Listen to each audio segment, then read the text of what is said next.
Hace 1200 años, un solitario misionero cruzó los espléndidos valles de Escocia. Su nombre era Fergus y venía de Irlanda, la tierra de San Patricio. La historia antigua no habla mucho sobre este santo errante.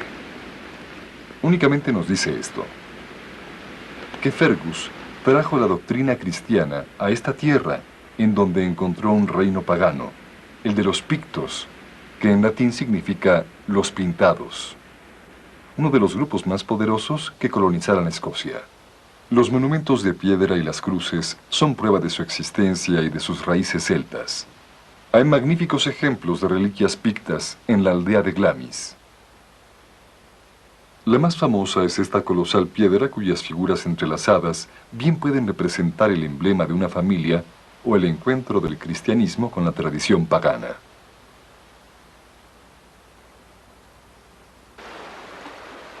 El viaje de Fergus terminó aquí, al borde del arroyo de Glamis, parte del fértil valle de Strathmore, una valiosa propiedad del reino picto, el año 710 de la era cristiana.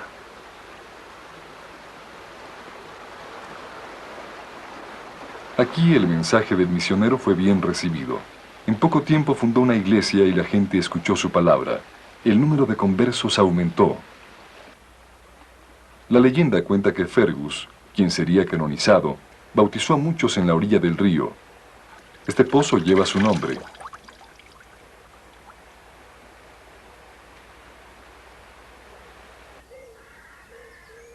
Durante una época, Glamis fue un santuario. Con el paso de los siglos, el cristianismo echó raíces aquí y a través de toda Escocia. Las peregrinaciones a Glamis se acabaron. Como lugar santo, su tiempo había pasado. Pero como lugar de recreo para reyes, apenas estaba empezando. En los bosques y las praderas de Glamis había venado y jabalí en abundancia. Para los monarcas escoceses, fue un irresistible coto de caza. Así empieza la historia del castillo de Glamis. En el siglo XI era tan solo un albergue para cazadores hecho de arcilla y madera. Con el transcurso de los siglos, la sencilla estructura adquiriría una arquitectura compleja y una reputación horrenda. Grandes Castillos de Europa continuará en The Discovery Channel.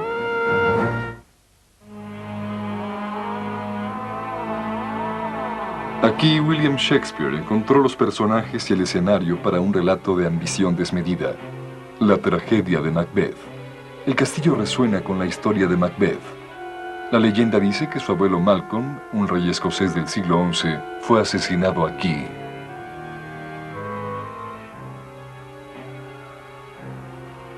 El rey Malcolm en realidad murió en Glamis, pero probablemente de las heridas sufridas durante una cacería.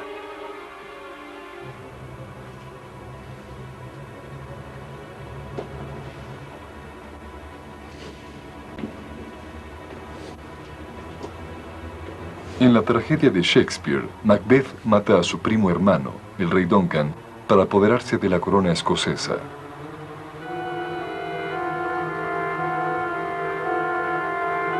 Este es el supuesto escenario de ese crimen, conocido como el Salón de Duncan. Sin embargo, la historia nos cuenta una versión diferente. Macbeth, en efecto, mató a su primo, pero lejos del castillo de Glamis, y bajo circunstancias más honorables que las descritas por Shakespeare. El verdadero Macbeth y el rey Duncan se enfrentaron en el campo de batalla cerca de Elgin, en el año 1040, pero se separaron de los demás para batirse en duelo a muerte. Macbeth no solo quería la corona de Duncan, sino también venganza. Años antes, el abuelo de Duncan había matado al cuñado de Macbeth. La enemistad entre la familia era profunda.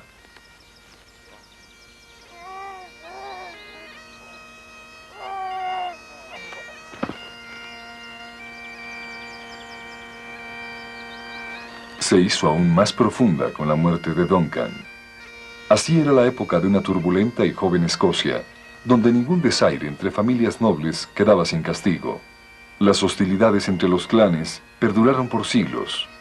Después de asesinar a Duncan, Macbeth a su vez encontró la muerte a manos del hijo de Duncan en el año 1057. Macbeth yace sepultado aquí, en la isla de Iona, en un cementerio ricamente sembrado de monarcas escoceses.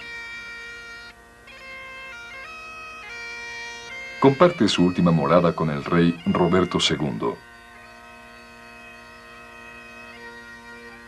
Fue Roberto quien puso el castillo de Glamis en manos privadas, al cederlo a Sir John Lyon en 1372.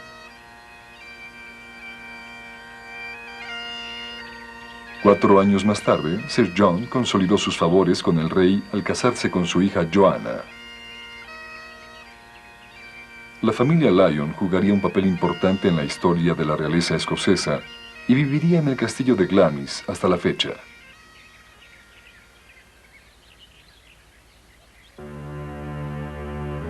Durante un tiempo la vida fue generosa con la familia Lyon.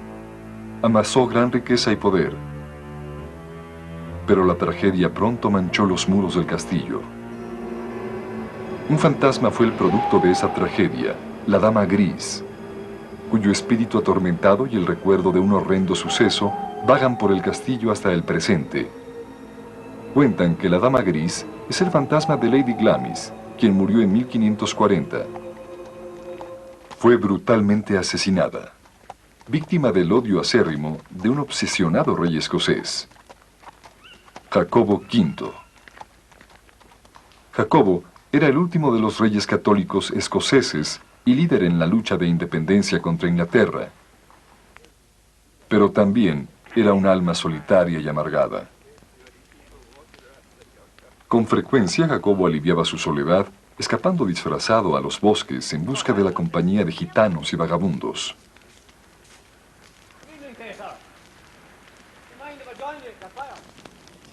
De ahí que se le haya conocido como el rey de los campesinos.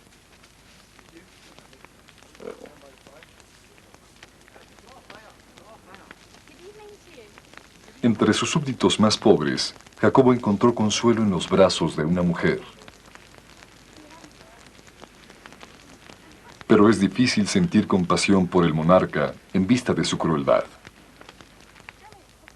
Toda la violencia de su naturaleza vengativa cayó sobre el clan escocés de los Douglas, al que pertenecía su aborrecido padrastro.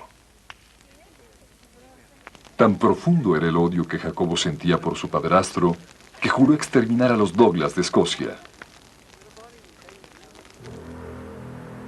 El castillo en esa época estaba en manos de Lady Glamis, viuda del sexto Lord de Glamis.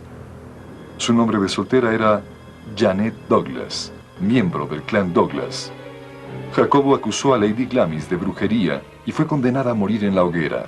Los escoceses estaban consternados por lo que acontecía con esta mujer tan admirada. Se cuenta que los que estaban presentes en la horrenda escena de su martirio bajaron la cabeza avergonzados. Para colmo de males, Jacobo se mudó al castillo de Glamis y se apoderó de todos sus bienes. El rey viviría aquí durante 4 años. Pero la extrema crueldad de Jacobo finalmente hostilizó a sus nobles y sus ejércitos. El resto de su reinado fue una crónica de fracasos. Sus contingentes se amotinaron y fue rotundamente derrotado al tratar de invadir Inglaterra. Poco después, Jacobo murió. En Glamis, su escudo de armas todavía reposa sobre la puerta principal. Después de la muerte de Jacobo, se tomaron medidas para enmendar las injusticias que acompañaron su reinado. En un acto póstumo, Lady Glamis fue declarada inocente de brujería y la propiedad de Glamis fue devuelta a la familia Lyon. Como toque final de reconciliación, la hija de Jacobo visitó el castillo de Glamis en 1562. Su nombre era María, reina de Escocia. La visita restableció la unión entre la familia Lyon y la monarquía escocesa, y María fortaleció la débil relación entre los nobles. Necesitaba su apoyo para mantener un equilibrio entre los protestantes fascistas y los católicos. Grandes Castillos de Europa continuará en The Discovery Channel. in the Discovery Channel. El nuevo aspecto de Glamis se debe en gran medida a los esfuerzos de Patricio, el tercer conde de Strathmore y Kinghorn, quien, continuando las obras que había iniciado su abuelo, embelleció el castillo con una arquitectura estilo siglo XVII e hizo numerosas ampliaciones. Pero Patricio también había heredado muchos problemas. Un castillo muy deteriorado y una deuda de 400.000 libras. El padre de Patricio había despilfarrado la fortuna familiar financiando parte de las guerras de los obispos en Escocia.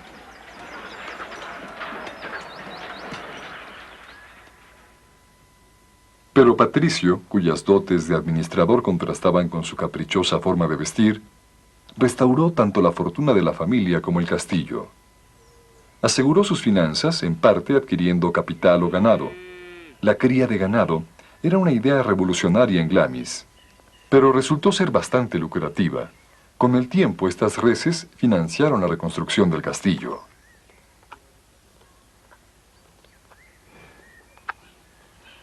Su campaña de remodelación tocó cada recoveco del castillo.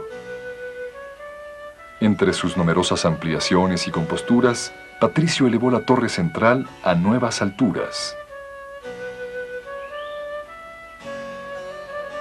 y construyó la avenida que lleva a la puerta principal. Cuando Patricio terminó su obra, el castillo presentaba una singular combinación de detalles escoceses y franceses. Una mezcolanza de torreones estilo normando rodeando una clásica torre escocesa.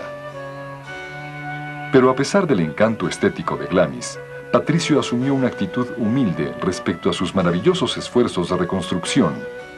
En su diario expresó remordimiento por no haber consultado con un arquitecto experto y con frecuencia ofreció disculpas por las fallas que su visión arquitectónica pudiera tener. Pero eso es parte del atractivo de Glamis, un castillo con alma, un reflejo de la sensibilidad y la argucia de un hombre. Los pequeños ornatos, como este hermoso reloj de sol, exaltan su espíritu y estilo. En ese sentido, Glamis posee una cualidad orgánica que se debe exclusivamente a Patricio. Había transformado Glamis de una estructura modesta a una de las propiedades más suntuosas de Escocia. El éxito financiero permitió a la familia Lyon participar en uno de los capítulos más turbulentos en la historia escocesa e inglesa, la rebelión jacobita. Era un levantamiento que se centraba en quien tenía derecho a ser rey de Inglaterra y Escocia. Jacobo II, el rey original, había sido forzado al exilio después de la gloriosa revolución de 1688.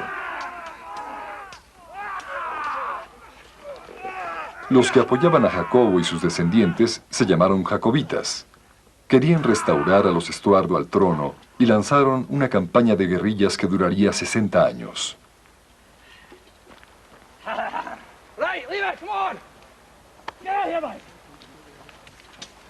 La familia Lyon se unió a los jacobitas y pagó caro por ello.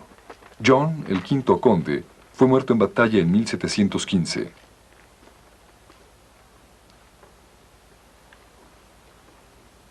El castillo de Glamis llegó a albergar al príncipe Jacobo III, el nuevo símbolo de la rebelión jacobita luego de la muerte de su padre en el exilio.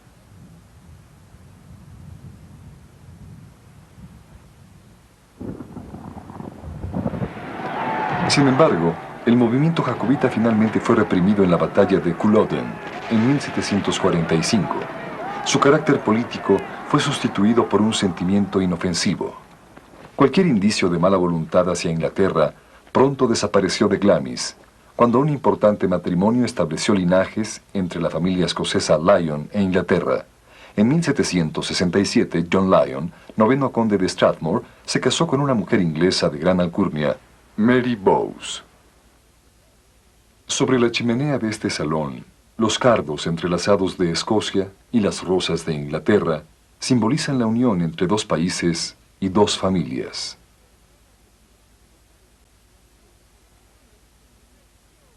La vida en el castillo continuó prosperando. Con el tiempo, la familia adoptó el nombre de Bowes-Lyon y obtuvo un asiento en la Cámara de los Lores.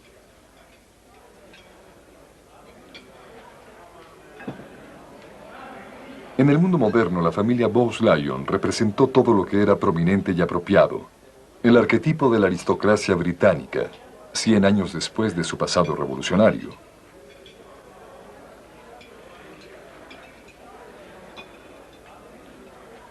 Pero la cumbre de su gloria llegaría en el siglo XX cuando un miembro de la familia añadiera la rama de la realeza inglesa.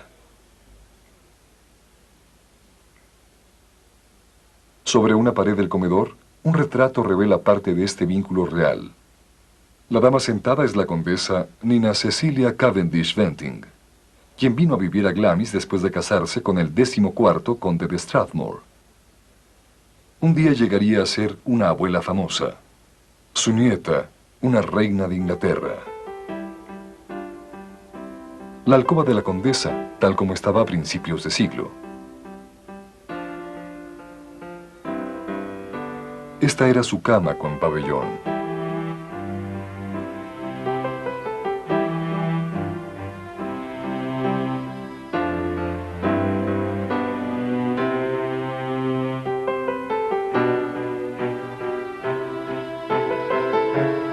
Sobre el bastidor de la cama, bordó las letras C de Cecilia y C de su esposo Claudio, seguidas de los nombres y fechas de nacimiento de sus 10 hijos.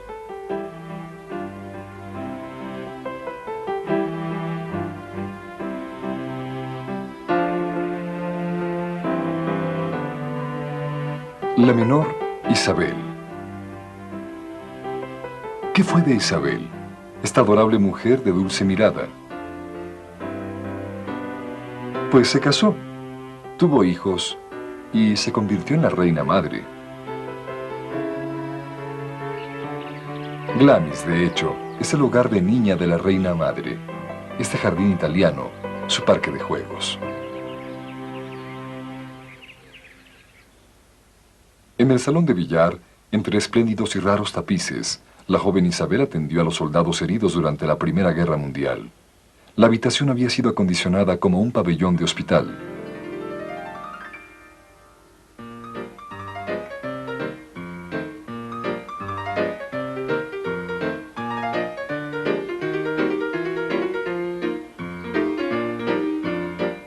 Esta era la suite privada de la reina madre después de casada. Y fue en esta parte del castillo donde dio a luz a la princesa Margarita, la primera vez en 300 años que un bebé de la familia real inglesa nacía en Escocia.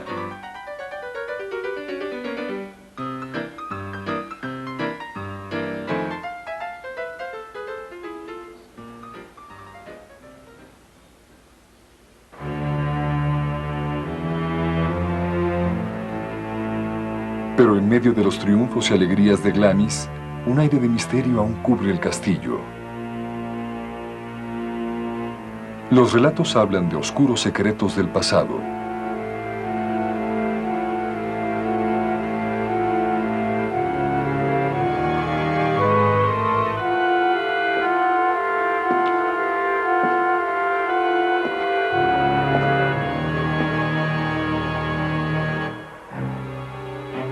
Muchos tienen su origen en una cámara secreta que yace en las entrañas de la cripta. Una leyenda cuenta que esta cámara es el hogar de un vampiro, el desafortunado producto de una maldición. El vampiro aparece periódicamente entre la familia durante unos cuantos siglos, requiriendo de un largo confinamiento detrás de este muro. Otra versión dice que un miembro de la familia, de dudosa reputación, juega las cartas en la cámara durante el sabbat. Su compañero de juego, el demonio en persona. Ambos armaban tanto alboroto que la cámara finalmente fue entablada y sellada. El único indicio de la existencia de tal cámara, una ventana exterior cubierta y enrejada.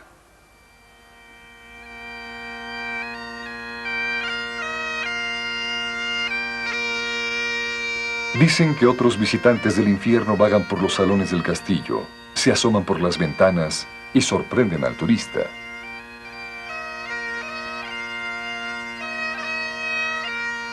La ominosa atmósfera del castillo ha provocado inquietud en muchos huéspedes. Un notable visitante, Sir Walter Scott, escribió: «Cuando estuve en Glamis me sentí demasiado lejos de los vivos. y demasiado cerca de los muertos.